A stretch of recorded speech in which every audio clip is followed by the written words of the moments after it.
విశ్వం వారి జాతీయ స్థాయి అబాకస్ పోటీలు హైదరాబాద్ పిఎంఎన్ హై స్కూల్లో జరిగాయి.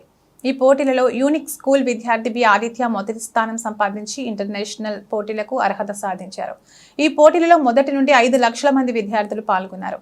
చివరగా అన్ని రాష్ట్రాల్లో 30 మంది మాత్రమే విజేతలుగా నిలిచారు. వారిలో యూనిక్ స్కూల్ విద్యార్థి ఒకరు ఇంత ప్రతిభ పాఠవాలు చూపించినందుకు ప్రిన్సిపల్ కోనేటి ఆదినారాయణ నాని ఉత్తమ ప్రిన్సిపల్ గా అభినందనలు తెలియజేశారు. ఈ కార్యక్రమంలో పాఠశాల డీన్ కోనేటి విశాలక్ష్మి పాల్గొన్నారు. పబ్లిక్ స్కూల్ మనం అబాకస్ వేదిక్ మ్యాథ్స్ లో డిస్ట్రిక్ట్ లెవెల్, ఆ తర్వాత స్టేట్ లెవెల్, ఈరోజు నేషనల్ లెవెల్ కాంపిటీషన్స్కి పిఎన్ఎం హై స్కూల్ హైదరాబాద్ వచ్చాము. ఈ కాంపిటీషన్స్కి ఈరోజు మన school student B Aditya 5th class national prize విన్నర్ని గెలుచుకున్నాడు. సో మన స్కూల్ అంటే యూనిక్ పబ్లిక్ స్కూల్ విద్యార్థి ఇంటర్నేషనల్ ఎగ్జామినేషన్కి సెలెక్ట్ అయ్యాడు.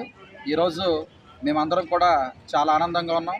ఎందుకంటే ఈరోజు నేషనల్కి సెలెక్ట్ అయినటువంటి విద్యార్థులందరూ కలిపితే 118 మెంబర్స్. ఈ 18 మెంబర్స్లో ఓన్లీ 30 ప్రైజెస్, 30 మెంబర్స్ మాత్రమే ఇంటర్నేషనల్ సెలెక్ట్ అయ్యారు. అందులో యూనిక్ పబ్లిక్ స్కూల్ విశాఖపట్నం నుంచి మనం మాత్రమే సెలెక్ట్ అయ్యాం. అది యూనిక్ పబ్లిక్ స్కూల్ యొక్క గొప్పతనం. మేమందరం కూడా చాలా ప్రౌడ్గా ఫీల్ అవుతున్నాం. Wish you happy congrats Aditya. అలాగే నాతో పాటు ఈరోజు 4 విద్యార్థులు వచ్చారు. మొత్తం ఈ 4 కూడా చాలా బెస్ట్ పెర్ఫార్మెన్స్ ఇచ్చారు. సో మనం నేషనల్కి రావడం అనేది చాలా గొప్ప విషయం. Thank you very much.